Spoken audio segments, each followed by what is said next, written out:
Layar sistem muncul. Kemanusiaan telah gagal dalam pertandingan demosi. Penghapusan dimulai. Di tengah reruntuhan, Martial Saint Sung Jihan menatap monster seukuran gunung yang baru saja dia kalahkan. Kegelapan mulai melahap dunia. Saat tubuh Jihan sendiri mulai menghilang, sebuah anomali terjadi. Skill pasifnya Nameless Divine Arts menolak penghapusan. Seseorang mampu menolak penghapusan. Mari kita beri dia kesempatan untuk menantang kembali. Dewa Kosmik telah berbicara. Pemain Sung Jihan kembali ke awal permainan. Pandangannya menjadi gelap. Memulai segalanya dari awal. Sung Jihan membuka matanya dan mendapati dirinya kembali di kamar tidurnya yang lama. Dia melihat tangannya yang muda dan tanpa bekas luka. Lalu berlari ke cermin. Pantulan dirinya adalah seorang siswa SMA berusia 18 tahun. Dia telah kembali ke masa lalu 10 tahun sebelum dunia berubah. Tiba-tiba, sebuah jendela sistem biru muncul di hadapannya. Selamat datang di Battle Knight. Pilih nama panggilan Anda. Seringai tipis muncul di wajahnya. Kali ini, dia tidak akan gagal. Menatap layar sistem, Sung Jihan tidak membuang waktu. Dia mengetik namanya. Nama yang akan sekali lagi mengguncang surga. Saat layar alokasi stat muncul, matanya langsung tertuju pada satu pilihan. Kekuatan bela diri. Mengabaikan semua stat dasar yang direkomendasikan, dia menaruh semua poinnya ke sana. Sebuah peringatan sistem muncul, tapi Jihan mengabaikannya. Dia tahu, ini adalah jalan pintas menuju kekuatan tertinggi. Dengan keputusan ini, langkah pertamanya untuk menulis ulang takdir telah dimulai. Dia kembali di kelas yang sama, di tubuhnya yang muda dan lemah. Sebelum kebingungannya mereda, sebuah jendela sistem merenggutnya dari kenyataan. Dia berada di gua tutorial, tempat mimpi buruknya dimulai. Seekor goblin menyerang, monster yang sama yang pernah membuatnya gemetar ketakutan. Tapi sekarang, tubuhnya boleh jadi lemah. Namun jiwanya adalah milik seorang seniman bela diri terhebat. Dengan satu gerakan yang efisien dan mematikan, tutorial pun berakhir. Ini bukan lagi permainan bertahan hidup. Ini adalah pembalasan. Kembali di kamarnya, Sung Jihan memeriksa hadiah dari tutorialnya, sebuah skill unik yang tidak ada di kehidupan sebelumnya. Dia melihat jam. Waktu hampir tiba. Mengabaikan seragam sekolahnya, dia bersiap untuk pertempuran nyata pertama. Di ambang pintu, suara ibunya menghentikannya. Tanpa menoleh, dia memberikan jawaban singkat. Tidak ada waktu untuk penjelasan. Langkah pertamanya menuju dominasi dunia nyata telah dimulai. Menuju gerbang pertama yang akan segera terbuka.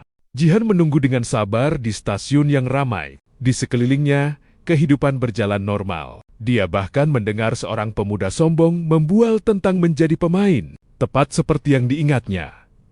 Lalu, kekacauan dimulai. Lampu berkedip, tanah bergetar, dan gerbang pertama muncul di tengah kepanikan massal. Pemuda yang sombong itu kini pucat pasi. Namun, di tengah jeritan dan ketakutan, Jihan melangkah maju. Saat dunia melihat kiamat, dia melihat awal dari kebangkitannya. Melewati gerbang terasa seperti melangkah ke dunia lain. Udara yang pengap dan bau busuk menyambutnya sebuah aroma yang sangat familiar. Di kehidupan sebelumnya, dia akan gemetar ketakutan. Sekarang, dia merasa hidup dari balik bayang-bayang. Dia mengamati mangsanya. Goblin. Dulu mereka adalah terornya. Sekarang mereka hanyalah batu loncatan. Dengan rencana yang terbentuk di benaknya, dia melangkah maju. Di dalam dungeon ini, aturan permainan telah berubah. Dialah yang menetapkannya. Perburuan dimulai. Dengan kecepatan yang mustahil bagi seorang pemula, dia melumpuhkan penjaga pertama tanpa suara. Ketika sisanya menyerang, itu bukan lagi pertarungan, melainkan sebuah pembantaian yang diperhitungkan. Setiap serangan kikuk mereka dibalas dengan presisi mematikan dari seorang Grandmaster. Di kehidupan sebelumnya, pertarungan ini adalah perjuangan hidup dan mati. Sekarang, ini hanyalah pemanasan. Saat notifikasi kenaikan level muncul, dia bahkan tidak meliriknya. Tujuannya jauh lebih besar. Semakin dalam dia melangkah, semakin familiar rasanya. Di hadapannya, berdiri bos Dungeon Goblin Champion, ujian pertama yang sebenarnya. Di masa lalu, makhluk ini adalah dinding yang tak bisa dia lewati sendiri. Sekarang, itu hanyalah sebuah teka-teki yang solusinya sudah dia hafal. Kekuatan kasar sang juara dilawan dengan teknik sempurna. Setiap serangan buasnya hanya membuka celah baru.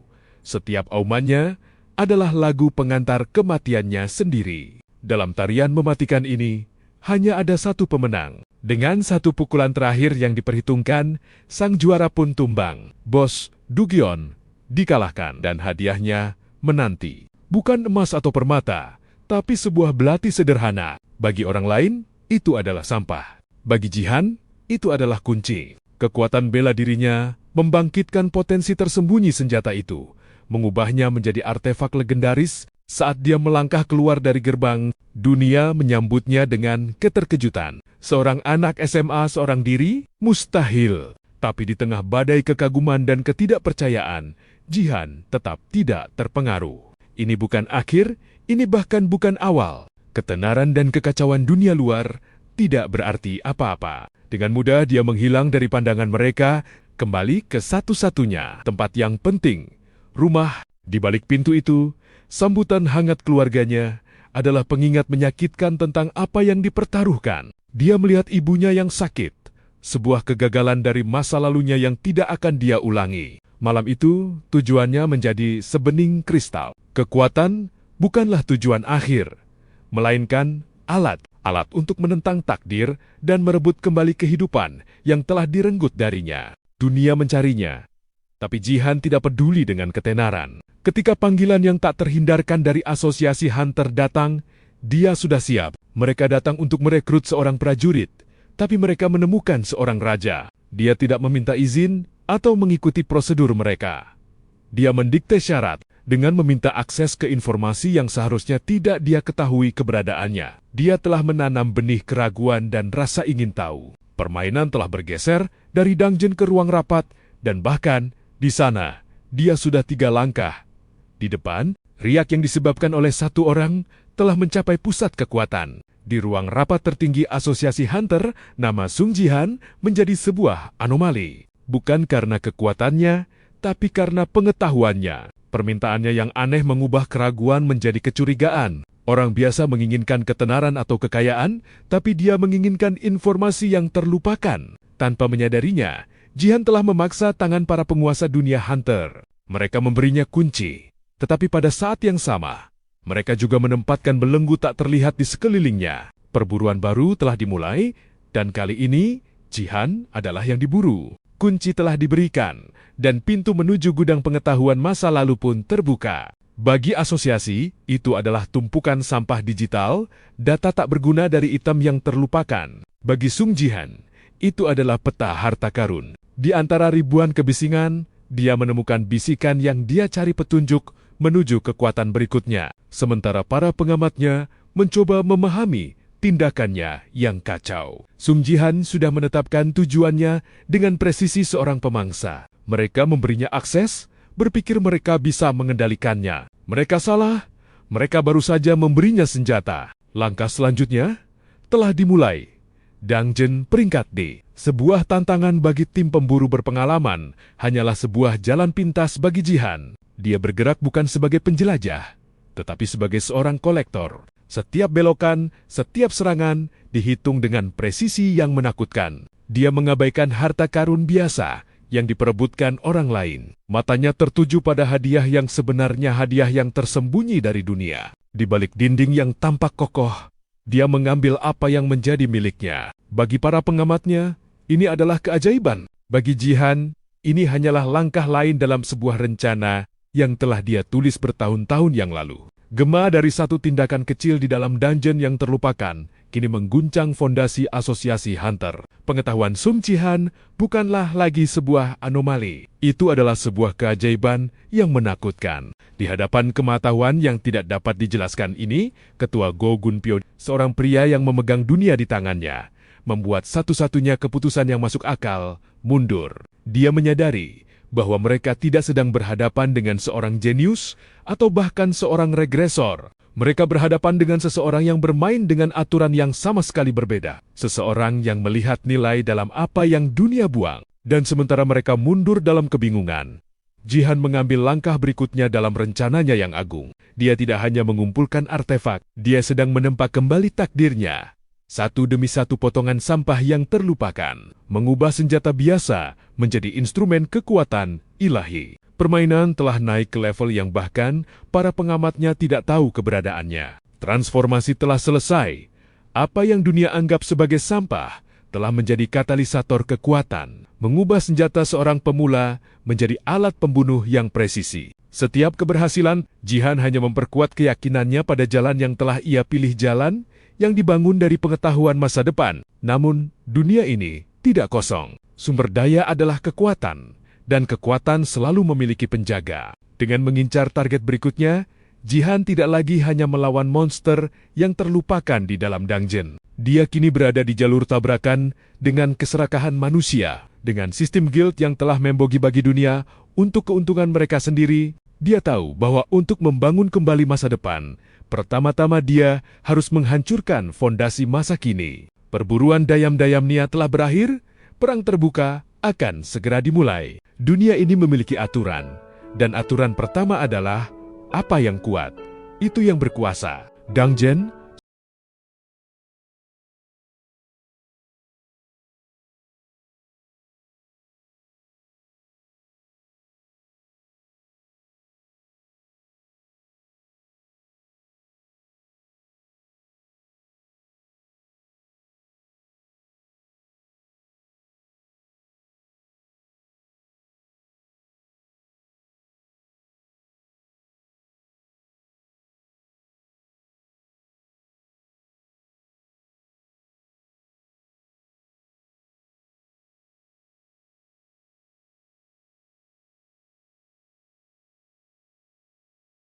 satunya bahasa yang dimengerti adalah penghinaan publik, dan Li Jae-sang yang dibutakan oleh amarah dan harga dirinya berjalan lurus ke dalam perangkap yang telah disiapkan dengan sempurna. Panggung telah disiapkan untuk pembantaian, dan kerumunan haus akan darah. Mereka datang untuk menyaksikan seekor domba dikirim ke serigala, untuk melihat kesombongan seorang pemula dihancurkan oleh kekuatan sebuah institusi. Li Jae-sang, sang raja di istananya, tersenyum untuk kamera, siap menjadi algojo dalam drama yang ia tulis sendiri. Mereka semua menunggu kegagalan, mereka semua menunggu kehancuran. Tapi yang masuk ke dalam kegelapan itu bukanlah seekor domba. Itu adalah seorang pemangsa yang menyamar. Di dalam keheningan tambang, di mana tidak ada tepuk tangan atau cemoohan, Sung Jihan menjadi dirinya yang sebenarnya. Setiap langkah dihitung, setiap musuh adalah variabel yang sudah terpecahkan dalam ingatannya. Bagi dunia luar, siaran langsung itu adalah tontonan yang membingungkan. Gerombolan monster yang seharusnya menjadi tembok yang tak dapat ditembus, malah menjadi kuas dalam lukisan kematiannya yang efisien. Kebingungan berubah menjadi kekaguman, dan kekaguman berubah menjadi keterkejutan murni. Kemudian datanglah ujian yang sebenarnya, Ogre Overlord, raksasa yang menjadi mimpi buruk bagi parti elit. Namun, bagi Jihan, itu hanyalah sebuah teka-teki dengan satu jawaban. Dengan gerakan yang menentang fisika dan pemahaman, dia mengeksekusi solusi itu dengan presisi bedah. Dalam sekejap, monster yang melambangkan kekuatan Phoenix Guild berubah menjadi debu. Di luar, dunia terdiam. Timer di layar tidak hanya menunjukkan waktu, itu adalah lonceng kematian bagi sebuah era. Wajah Li Jae-sang berubah dari kesombongan menjadi horor saat dia menyadari kesalahannya. Dia tidak mengundang seekor serangga ke dalam permainannya. Dia telah membuka pintu untuk dewa kematiannya sendiri. Dan duel itu baru saja dimulai. Keterkejutan adalah gelombang pertama. Kini datanglah tsunami kesadaran. Rekor yang Phoenix Guild pegang sebagai lencana kehormatan bukanlah dihancurkan. Itu dihapus dari sejarah, digantikan oleh angka yang begitu tidak masuk akal hingga tampak seperti kesalahan sistem. Di luar, dunia menyaksikan seorang pria yang seharusnya gagal, yang diperkirakan akan menjadi lelucon, membongkar sebuah legenda dalam waktu kurang dari 10 menit. Li Jae-sang, seorang tiran di menara egonya, dipaksa untuk menyaksikan fondasi kekuasaannya hancur berkeping-keping secara real-time. Di dalam, Sung Jihan tidak melakukan pertempuran. Dia melakukan sebuah perhitungan. Golem kuno, benteng tak tertembus yang telah mengalahkan banyak parti, hanyalah sebuah kunci dan gembok baginya. Sementara yang lain membawa palu godam. Dia datang dengan kuncinya. Dia tidak bermain dengan aturan kekuatan, tapi dengan aturan pengetahuan-pengetahuan absolut yang dibeli dengan kehidupan masa lalu yang penuh penyesalan. Saat dia muncul kembali ke dalam cahaya hari, keheningan kerumunan adalah penghakiman terakhir. Dia tidak perlu mengucapkan sepatah kata pun. Hati Golem yang berdenyut di tangannya adalah mahkotanya. Timer yang membeku di layar adalah batu nisannya untuk Phoenix Guild. Dengan satu tatapan dingin, Sung Jihan tidak hanya mengklaim hak atas sebuah dungeon, dia mengumumkan kedatangan kekuatan baru di dunia. Kekuatan yang tidak bermain dengan aturan siapapun, kecuali aturannya sendiri. Dan bagi Lee Jae-sang, keheningan itu adalah suara kerajaannya yang runtuh. Kemenangan bukanlah sorak-sorai kerumunan atau pengakuan dunia, itu adalah pencapaian tujuan. Bagi Sung Jihan, kemenangan adalah hati Golem yang dingin dan berat di tangannya, dan hak kepemilikan yang kini tercatat atas namanya. Amarah Lee Jae-sang, keterkejutan para penonton, kegilaan media, semua itu hanyalah kebisingan latar. Gema dari sebuah pertempuran yang sudah ia menangkan di benaknya jauh sebelum ia melangkah ke dalam dungeon. Dunia ingin sebuah cerita. Mereka ingin tahu rahasia di balik kekuatannya, drama di balik perseteruannya. Mereka mencoba memberinya label jenius, monster, pemula yang beruntung. Tapi Jihan menolak untuk menjadi bagian dari narasi mereka. Saat mereka berebut untuk memahami apa yang baru saja terjadi, dia sudah bergerak maju, mengubah piala kemenangannya menjadi senjata untuk perang berikutnya. Di kesunyian tempat perlindungannya, babak baru dimulai. Evolusi Belati hanyalah awal. Kini, benteng pertahanannya sendiri sedang ditempa ulang dalam cahaya biru es dari inti dungeon. Setiap langkah yang dia ambil adalah langkah yang diperhitungkan. Setiap kemenangan adalah batu loncatan. Sementara dunia merayakan atau mengutuk kemenangannya hari ini, Sung Jihan sudah mempersiapkan diri untuk pertempuran esok hari. Sebuah pertempuran yang tidak akan disiarkan. Sebuah pertempuran yang akan menentukan nasib lebih dari sekadar reputasi. Transformasi telah selesai. Baja dingin dan kekuatan kuno kini melingkupi jantungnya. Sebuah pertahanan yang ditempa dari kemenangan. Bagi dunia, Sung Jihan adalah sebuah anomali. Sebuah tanda tanya yang mengguncang hierarki kekuasaan yang sudah mapan. Mereka menganalisis rekamannya, memperdebatkan metodenya, tidak menyadari bahwa mereka hanya melihat bayangan dari kekuatan sejatinya. Mereka pikir ini adalah puncak ceritanya, padahal ini baru halaman pertama. Sementara dunia bereaksi, sang raja yang terluka menjilat lukanya di kegelapan. Bagi Lee Jae-sang, kehormatan adalah segalanya, dan kehormatannya telah direnggut. Ketika panggung publik gagal, bayang-bayang menawarkan pelipur lara. Dia tidak lagi mencari kemenangan, dia mencari pembalasan.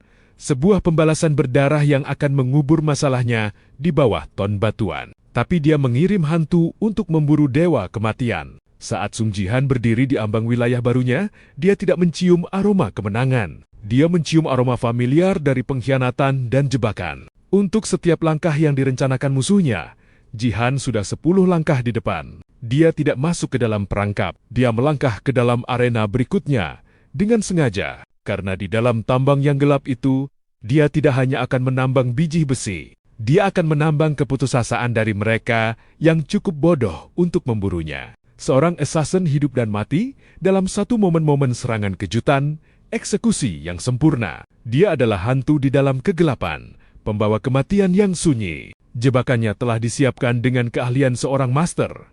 Kegelapan, titik buta, racun mematikan. Dia datang untuk memburu seorang pemula peringkat D yang beruntung.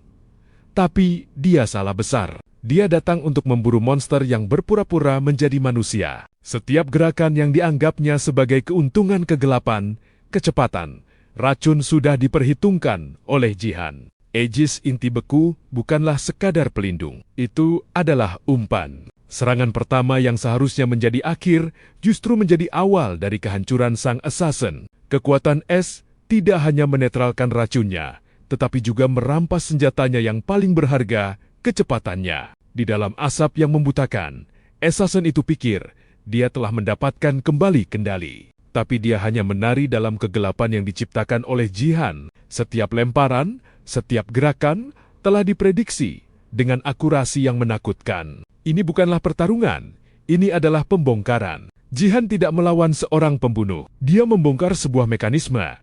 Bagian demi bagian, hingga yang tersisa hanyalah rasa takut dan keterkejutan. Kini, sang pemburu telah menjadi mangsa, dan rahasianya akan segera terungkap di bawah tatapan dingin sang penakluk. Informasi adalah senjata paling tajam, dan pengakuan seorang pembunuh yang ketakutan adalah bilah yang baru saja diasah. Jihan kini tahu aturan permainan yang dimainkan Lee Jae-sang. Jadi, dia memutuskan untuk mengubah papan permainannya. Dia tidak akan menjadi mangsa yang diburu di wilayahnya sendiri. Dia akan menjadi sang dalang. Tim pembersih datang dengan keyakinan para profesional, dengan taktik yang telah teruji dan racun yang mematikan. Mereka mengira mereka sedang menyudutkan seekor tikus. Mereka tidak tahu bahwa mereka sedang berjalan ke dalam jaring laba-laba yang ditenun oleh seorang master. Setiap langkah mereka sudah diperhitungkan, setiap serangan sudah diantisipasi. Di tengah kekacauan yang dia ciptakan sendiri, Jihan adalah pusat dari badai yang tenang. Dia mengubah monster menjadi sekutu, mengubah serangan musuh menjadi senjata melawan mereka sendiri. Ini bukan lagi pertempuran, ini adalah pertunjukan dominasi absolut. Satu persatu, para pemburu jatuh, bukan oleh kekuatan kasar, tetapi oleh kecerdasan yang dingin dan kejam. Pesan terakhir yang dikirim melalui komunikator yang hancur itu lebih dari sekadar tantangan. Itu adalah sebuah janji. Janji bahwa setiap upaya untuk menghancurkannya hanya akan membuatnya lebih kuat. Pesan itu sampai bukan sebagai gertakan, tetapi sebagai pernyataan fakta. Di menara kemewahannya, Lee Jae-sang akhirnya mengerti. Dia tidak melawan seorang pemula yang beruntung. Dia telah memprovokasi sesuatu yang kuno, sesuatu yang mustahil, yang mengenakan wajah seorang pemuda. Sementara dunia luar masih mencoba memahami kemenangannya, Sung Jihan sudah mengklaim hadiah yang sebenarnya. Bukan biji besi atau monster yang bisa diburu, tetapi rahasia yang tersembunyi di dalam batu itu sendiri. Pengetahuannya dari masa depan adalah kunci yang membuka pintu yang tidak diketahui siapapun. Pertarungan melawan Gordian bukanlah sebuah duel. Itu adalah sebuah formalitas, sebuah demonstrasi efisiensi dingin yang lahir dari pengalaman ribuan pertempuran, dan kemudian hadiah utamanya terungkap. Kekuatan untuk menjadi dewa di domain kecilnya sendiri, kemampuan untuk mengubah aturan, meningkatkan tantangan, dan membentuk dungeon sesuai keinginannya. Ini adalah kekuatan sejati yang dia kejar. Lee Jae-sang ingin sebuah kuburan, Jihan akan membangunnya untuknya, batu demi batu, monster demi monster. Permainan telah berubah. Dia bukan lagi seorang pemain, dia adalah perancangnya. Kekuasaan sejati bukanlah tentang kekuatan untuk menghancurkan, tetapi kekuatan untuk mendikte aturan main. Saat Lee Jae-sang dengan angkuh mengumumkan perburuannya di depan publik, dia pikir dia sedang menulis bab terakhir dari cerita Sung Jihan. Dia tidak tahu bahwa dia hanyalah pion yang bergerak persis seperti yang diinginkan oleh sang dalang. Di jantung gunung, sang dalang itu sendiri sedang mengatur panggungnya. Setiap jebakan yang ditempatkan, setiap monster yang dipindahkan adalah sebuah nada dalam simfoni kehancuran yang akan datang.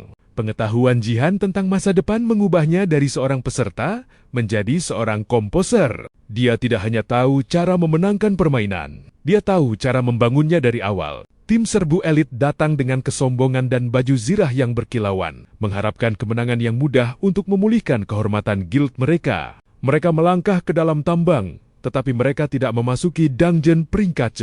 Mereka melangkah ke dalam makam yang dirancang khusus untuk mereka. Saat gerbang besi itu terbanting menutup, itu bukanlah suara penaklukan yang dimulai. Itu adalah suara peti mati yang dipaku.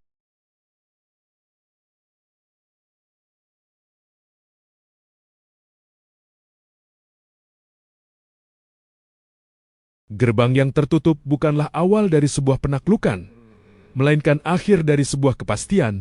Bagi tim serbu Phoenix, dunia mereka yang teratur dunia, para elit baru saja runtuh. Setiap langkah yang mereka ambil dengan arogansi, kini mereka ambil dengan ketakutan. Mereka tidak melawan monster, mereka melawan dungeon itu sendiri. Lantai di bawah kaki mereka adalah musuh. Langit-langit di atas kepala mereka adalah musuh. Udara yang mereka hirup adalah musuh. Sementara mereka berjuang untuk hidup, sang arsitek dari mimpi buruk mereka mengamati dari singgasananya yang tersembunyi. Setiap teriakan, setiap retakan tulang, setiap napas panik adalah musik di telinganya. Ini bukanlah pertarungan yang adil. Ini adalah sebuah pemburuan yang diatur dengan sempurna, sebuah demonstrasi kekuatan yang melampaui skill atau perlengkapan. Ini adalah kekuatan untuk mengendalikan takdir itu sendiri. Kini, setelah dilucuti dari kesombongan, kekuatan, dan harapan mereka, para penyintas itu didorong ke babak final. Mereka tidak memasuki sarang monster biasa. Mereka telah memasuki panggung Algojo. Dan di tengah panggung itu,